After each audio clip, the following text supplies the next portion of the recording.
Sumit ji, Syria और Iraq के बीच में अचानक से तनाव जो बढ़ा है वो आखिरकार क्यों बढ़ा है? सीरिया सेना को हाई अलर्ट पर क्यों रखा गया है और इसके पीछे की असली वजह क्या माना जाए?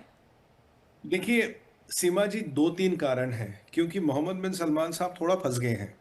उन्होंने ट्रम्प साहब से टाइम मांगा कि यार ईरान समझौता करेगा। आप भी जानते हो, मैं भी जानते हूँ, ईरान ने कोई समझौता नहीं करना। क्योंकि ईरान समझौता कर ही नहीं सकता, क्योंकि उससे फंडामेंटल पावर स्ट्रक्चर हिल जाता है। और ये मैं दर्शकों को एक पॉइंट बड़ा इंपॉर्टेंट बताना चाहूँ यहाँ पे। आज हमारे दर्शक सोच रहे होंगे ये स्ट्रेट ऑफ हॉर्मोज को लेके यार ये ईरान इतना परेशान क्यों है। यार जाने ये क्यों जिद पकड़ के बैठा, नहीं जी पैसे लूंगा जजिया लूंगा। देखिए, इसके पीछे एक लॉजिक है। अभी जो ईरान का 2 नंबर का तेल का व्यापार है, जो 430 शैडो फ्लीट के टैंकरों के माध्यम से होता है, $40 बिलियन है। मैं उसको एक दिन का करीब 1,000 करोड़, दिन का 1,000 करोड़ का तेल बेचा 2 नंबर में। और ये आईआरजीसी वाले मुल्ले मौलाना बेचते हैं और ऐश करते हैं। अब जो वॉल स्ट्रीट जर्नल ने एक अनुमान लगाया था, अगर आप जजिया लगाओगे स्ट्रेट ऑफ हॉर्मोज पे, तो सीमा जी आपके पास $40 बिलियन और आएगा। यानी कि जो दिन का 1,000 करोड़ का रेवेन्यू है, 2,000 करोड़ हो जाएगा। तो बेसिकली आपका खेल है मैं अपने 1,000 को 2,000 कैसे करूं और इस पूरे क्षेत्र का गुंडा बन जाऊं, बदमाश बन जाऊं। ठीक है जी, ये आपका पूरा खेल है। और अगर मैं वहां पे आ गया तो सऊदियों की कुछ नहीं चलेगी। भाई फिर तुम्हारा तेल पानी मेरे भरोसे चलता, मैं जब मर्जी स्टेट में कुछ पंगा करूं, आप क्या कर लोगे मेरा। और मेरा जो रेवेन्यू था वो डबल हो गया। अब मान लीजिए ये स्टेट अमेरिका ने कंट्रोल कर ली, फिर जो मैं आज 40 बिलियन का तेल बेचता हूँ 1,000 करोड़ दिन का 2 नंबर से, शायद वो 200-500 करोड़ में आ जाए या होस्ता बंद भी हो जाए। तो यहाँ 500 से कहाँ 500 कहाँ 2,000 करोड़, और सऊदियों को मैंने दबा दिया। इस क्षेत्र का मैं भाई बन गया। अब अब आते हैं आपके करंट सवाल पे। अब मैंने आपको थोड़ा कंटेक्स्ट दिया था ये पीछे मसला क्या है। अब हूतियों का जो प्रेशर है इन पे, सऊदियों पे, इब्राहिमिक अकॉर्ड साइन करो, ये प्रेशर है ट्रंप से। आपके शिया मलेशिया का प्रेशर है, ये आईआरजीसी के करार आ रहा है। और आपके बार बार रिफाइनरियों पे अटैक हो रहा। आपका जीडीपी 5% श्रिंक हो चुका है। आरामको के कल सीईओ ने एक बड़ा अच्छा इंपॉर्टेंट नंबर दिया, कह रहा अगर ऐसे ही चलता रहा, जो हम करीब करीब 100 मिलियन बैरल्स पर वीक तेल शिप नहीं कर पा रहे, दुनिया में ऑयल रिजर्व घट रहा, अगर ये ऑयल रिजर्व ऐसे घटता रहा तो भाई 18 महीने लगेंगे। Everything goes back to normal, अगर हर चीज नॉर्मल हो जाती है तो 18 महीने आपको लगेंगे उस रिजर्व को वापस लाने में। अगर रिजर्व वापस नहीं आएगा तो वर्ल्ड की अर्थव्यवस्था को खतरा है। वर्ल्ड ओवर में एक मंदी की संभावना बनेगी। ये आरामको को सीईओ ने कहा, और फैक्ट फिगर वो डाटा के साथ कहा। मतलब ये कोई ऐसा हवाई फायर नहीं है, फैक्ट फिगर डाटा के साथ है। अब हम ये चीज को जानते हैं।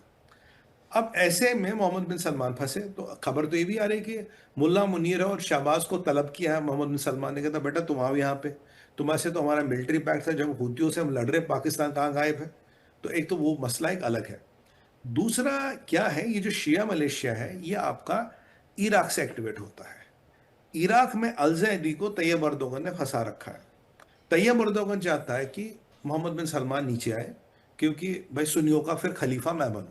जब तक मोहम्मद बिन सलमान है, सही सलामत है सऊदी, तैयब अर्दोगन कभी खलीफा नहीं बन सकता। तो उसने क्या कर दिया, जो शिया मलेशिया है धीरे धीरे इनको सऊदियों के अगेंस्ट अटैक करवा रहा है इराक की जमीन से। ये सऊदियों ने पीछे इसराइल के साथ मिलकर वहां अटैक किया।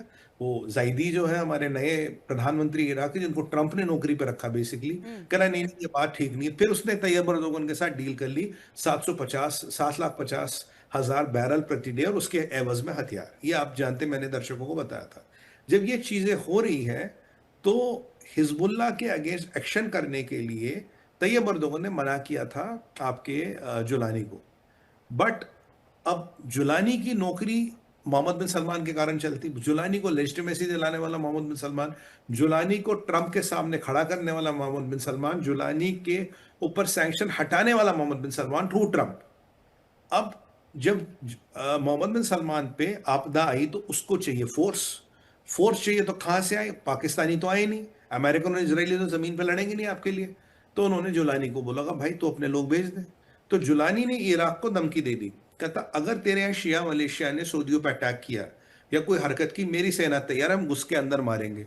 यहां से उसने हिजबुल्लाह को भी धमकी दे दी, भाई हिजबुल्लाह वालों अगर तुम्हारे कुछ इरादे विरादे उनको ठीक करो। यानी कि इन अ वे सीरिया का जुलानी ईरान को धमकी दे रहा है। और यही चीज मैंने 3 दिन पहले आपके प्रोग्राम पे कही थी कि मुझे जो लग रहा है सीरिया की सीधी सीधी धमकी तेहरान को दे रही है, क्योंकि ये शिया मलेशिया हो, वो होती हो, या वो आपका आईआरजीसी कंट्रोल तो ईरान ही करता ना, मुल्ला रजीम ही कंट्रोल करती है।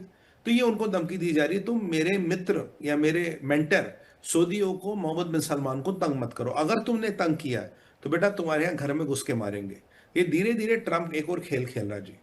ट्रंप का खेल जो है सीमा जी, धीरे धीरे ये शिया सुन्नी वाला मसला बढ़ा रहा है, क्योंकि अब जुलानी क्या है, सुन्नी है, और ये होती शिया है, या शिया मलेशिया तो शिया है ही है, आपका आईआरजीसी शिया है।